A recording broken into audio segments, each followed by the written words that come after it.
The skies over Portland, Oregon in March 2021. Look up! Hey! Oh my God! What the heck? What the heck? Debris from a rocket crashing down to Earth. Most of it burned up in its descent, but not all of it. Wow. A fuel tank plunged onto a farm.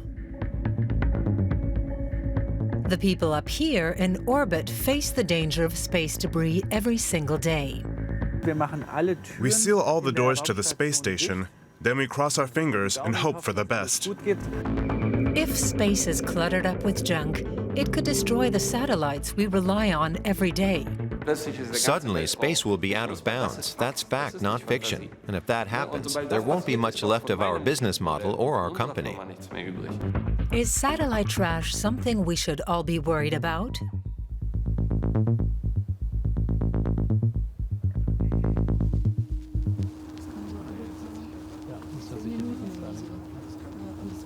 Aerospace students at the Technical University of Darmstadt need to wait patiently, but soon they get a glimpse.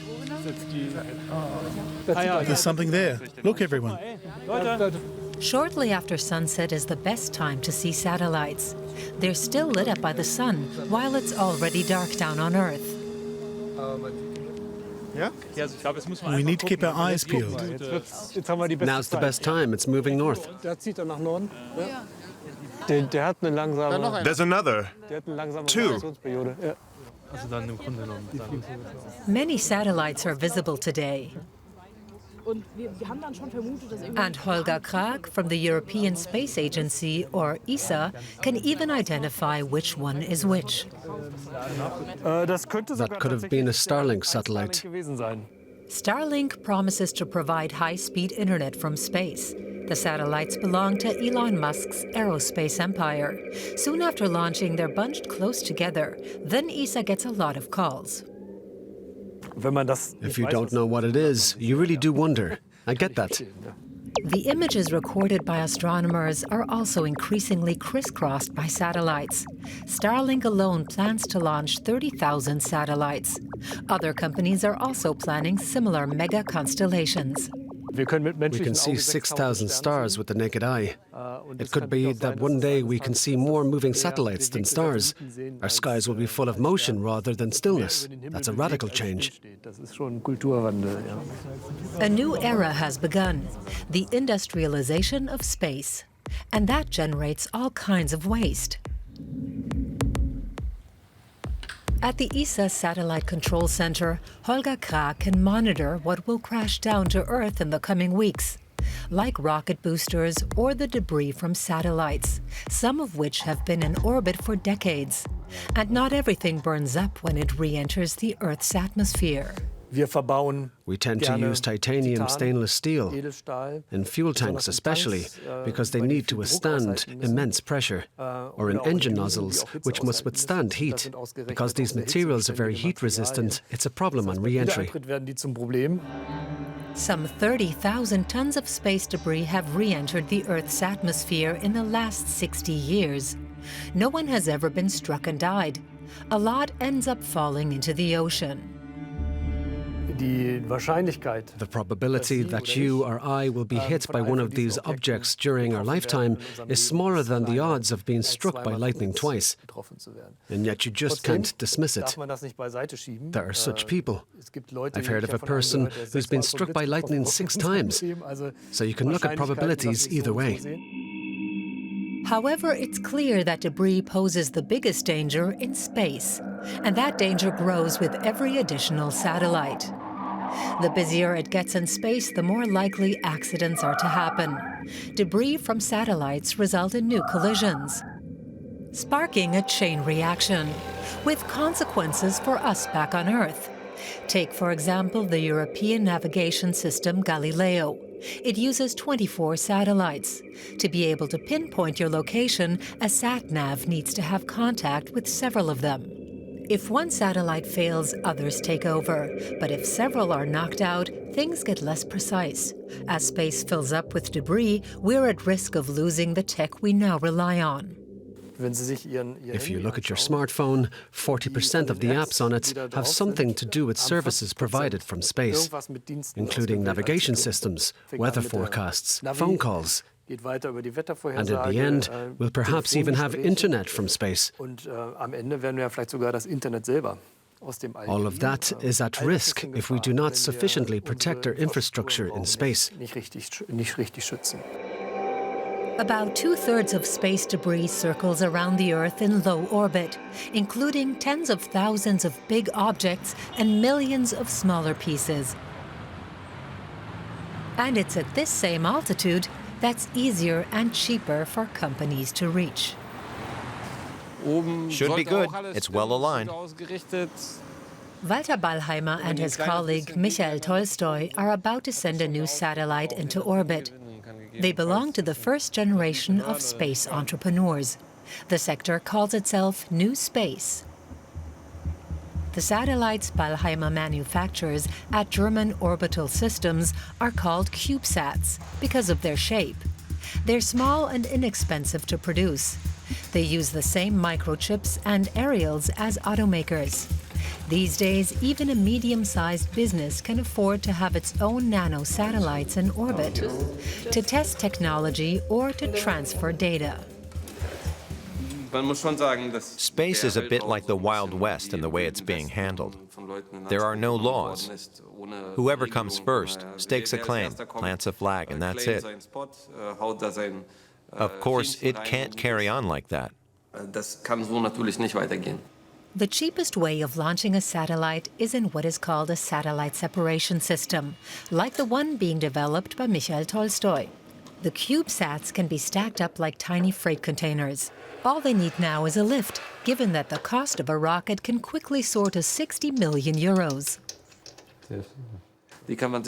Of course, you can't afford that if you've only just scraped together the funds for a small satellite like this.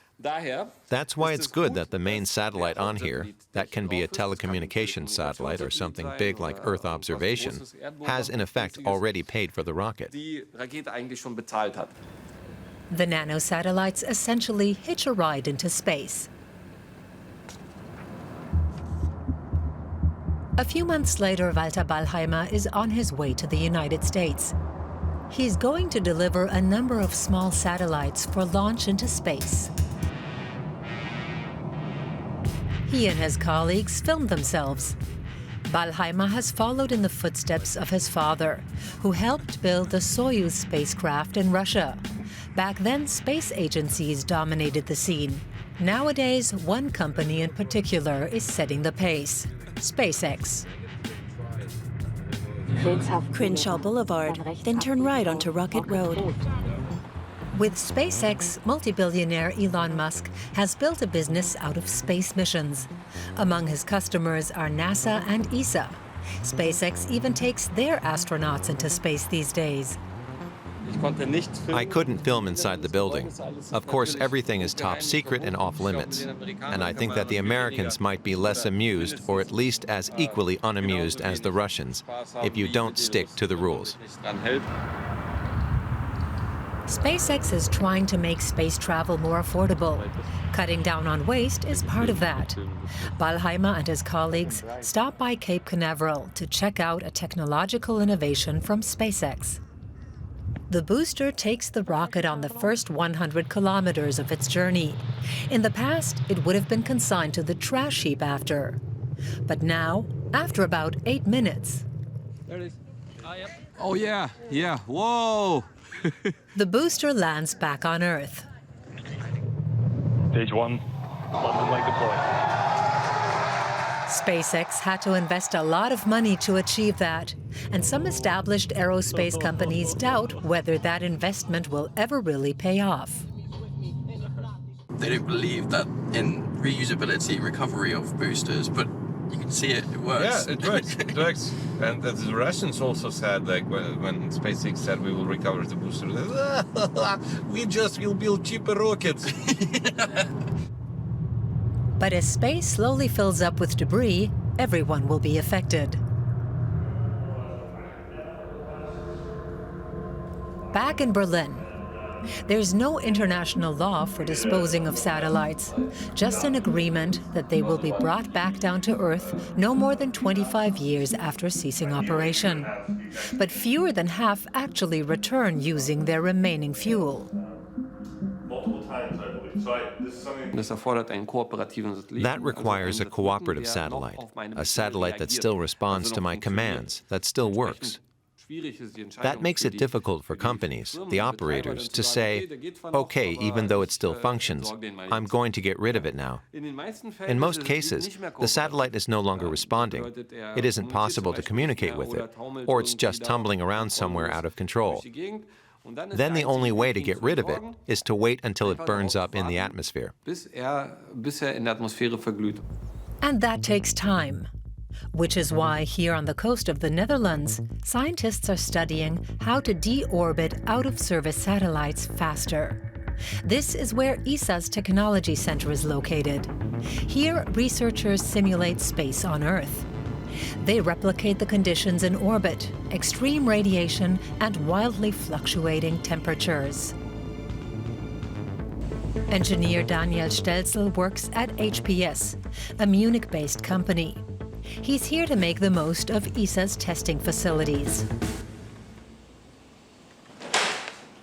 He and his colleagues have traveled to the Netherlands to try out a new technology intended to help tidy up space. ESA's Tiziana Cardone co-designed the device. Its purpose is to ensure satellites do not spend decades floating around as debris after spending just a few years in service. The small box contains technology that could bring decommissioned satellites back to Earth more quickly. They come down eventually, but we need to speed that up. We're launching more and more and bringing down too few. It's getting ever more crowded. At some point, it'll be too congested and dangerous, so we need to act now. The small box is fitted to a satellite before its launch. Once the satellite is ready for retirement, a small sail is unfurled from the box that increases its atmospheric drag, slowing it down and pushing it out of orbit. As it re-enters the Earth's atmosphere, it burns up. It's an effective way of getting rid of satellites in low orbit, where there are atmospheric remnants. It takes a maximum of 2 years for the satellite with the sail to fall down. Whether the sail unfurls at the right time hinges on Leonard Hoffmann's folding tech. It's the first project I've been fully involved in, and many of my ideas have been incorporated, so it's really something special. Development began at ESA. Engineer Tiziana Cardone invested a lot of work and passion into the project over the last few years, along with the company HPS. Now it's ready.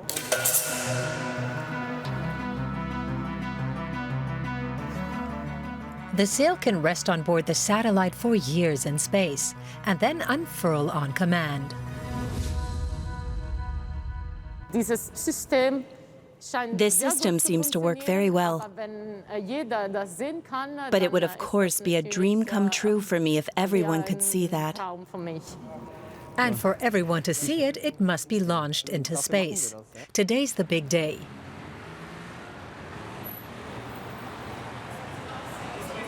In HPS in Munich, everyone is gathered in the company's production hall. Sometimes, staff get together here to watch soccer. Today, they hope to see a successful launch. Daniel Stelzel's sail is inside now, in the top section of the SpaceX rocket, attached to one of the 88 nanosatellites. For Leonard Hoffmann, this is the first chance he'll watch one of his developments being sent into orbit. 11 minutes to countdown. We're talking about more than 50,000 satellites from the US alone. And if we see the danger of these satellites colliding up there, and we can help bring them down earlier, I wouldn't want someone else to get this business. There's no popcorn. The final preparations are underway in Cape Canaveral. 5 minutes. 5 minutes. But then suddenly the SpaceX transmission freezes.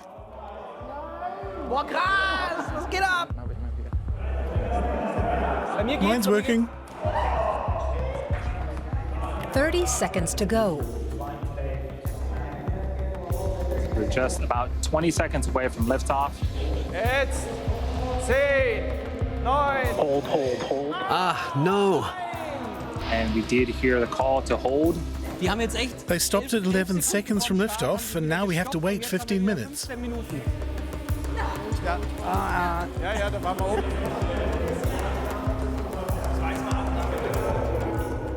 And then suddenly, the live transmission ends. For today, that's going to do it for us. They cancelled it today. Yes? No. Really? Yeah. 10 Sekunden. Das ist gar nichts. Just a few seconds before launch, an aircraft strayed into the safety zone around the rocket launch pad. Leonhard Hoffmann won't see his work debut in space today. Those who take the first leap in the new space industry can get rich. Latecomers lose out. But a new launch attempt is planned soon.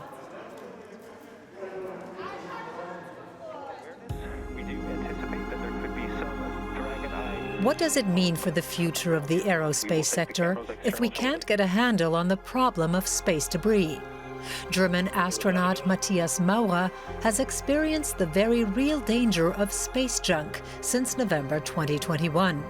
On board the International Space Station, the ISS, the risk to human life is greater than anywhere else.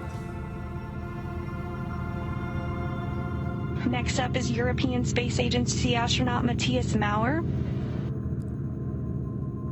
Just 2 days after Maurer's arrival to the ISS, emergency strikes.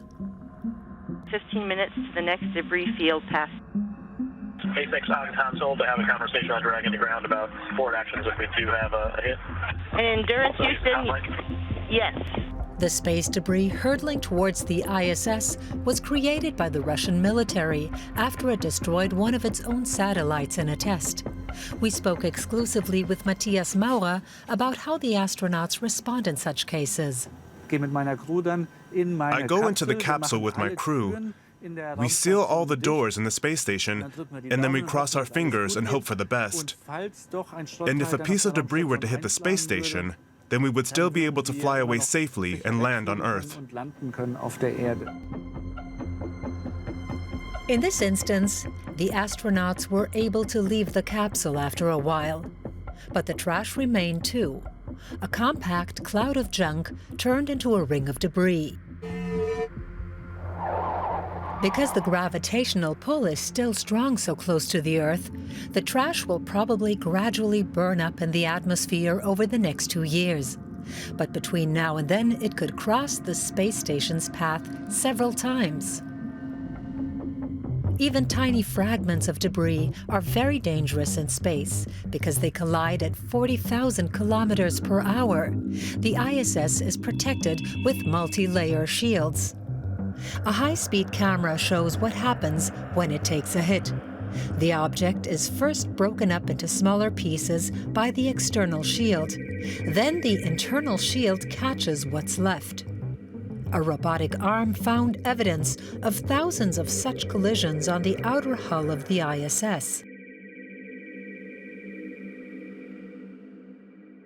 The proliferation of space junk makes living and working on the outposts of humanity more and more dangerous. This short-term thinking really makes me a bit sad. We all know, since we keep on finding trash in the world's oceans and our food chain, that we should protect and preserve our resources on a larger scale. And space is a resource. Space agencies have set ambitious goals over the next few years. Another mission to the Moon, and then on to Mars. But if something doesn't change soon, our space ambitions might soon be crushed. We could be trapped on Earth by the junk above us. Stricter laws are not likely anytime soon, so it's down to the space industry to act responsibly. At the Space Tech Expo in Bremen, Germany, Walter Ballheimer wants to find buyers for his satellites, and he set up a new company. No one's surprised if you're onto something new or working somewhere else. One day the company exists, then it's gone. That's normal. Together with his new partners, he submitted a bid for an EU contract. The aim is to build up a satellite network to guarantee high-speed internet in Europe. This is about many hundreds of satellites. What Starlink is for the US, but better and innovative, with data protection and everything that's so important in Europe. It's about implementing that in Europe. Ernst Pfeiffer from HPS is also here. He's a spokesman for a working group for small to medium-sized aerospace enterprises in Germany. Everyone's curious about Ballheimer's plans. You're making a constellation? Yes, planning one. You'll make one. You're leading the way. But what plans do you have to make your constellation disappear again? We'd ensure it'd be deorbited 2 years after its operating life, at the latest. We're in talks about that. Yes, 2 years is definitely possible with sails. We'd have to adapt the sail size to your satellites. How much do they weigh, roughly? 250, 300. A sail area of 5 to 7 square meters, then. The race is on to secure the best places in space. Starlink is the furthest along with its mega constellation. Several thousand of the 30,000 planned satellites are already in operation. Amazon is working on the Kuiper constellation. OneWeb has also started to launch satellites, as has the Chinese government, and a whole host of private companies. The more constellations in orbit, the more crucial it is that everyone's cleaning up after themselves. You have to imagine, what happens when something like that goes bust after launching 600 satellites into space? Who's responsible for deorbiting? Who pays the personnel to issue the command? If it stops working, who intervenes? Stakeholders agree. Europe needs its own constellation delivering high-speed internet and data. If we don't have one, then we have a strong U.S. space sector on the one hand and a strong Asian space sector on the other. Should we count on always getting our data from these places? Inconceivable for Europe not to have one. How much of your constellation do you estimate will be sourced from Germany? 50%? 50 or more. You can find everything in Germany. The German aerospace industry is growing. Some of the small startups from 5 years ago are now big players. It's suddenly all within reach. You don't need multi-billionaire holdings behind you to build things that fly into space. You can actually build pretty gigantic things with relatively modest means and talent and passion. High tech. It's fantastic. In the German space sector, many are hoping that the EU will give financial backing to sustainable solutions. At HPS, engineer Daniel Stelzel and the rest of the company dream of rolling out production of their satellite drag sails. But first, they need to send one to space. The weather looks really good. Unlike here. Perhaps this time Leonhard Hoffmann will get to see the liftoff of his first major project. This is the second attempt to launch the rocket. In the production hall, there are live pictures again from Cape Canaveral. 10, 9, 8, 7, 6, 5, 4, 3, 2, 1. Ja, jetzt geht's los. And liftoff.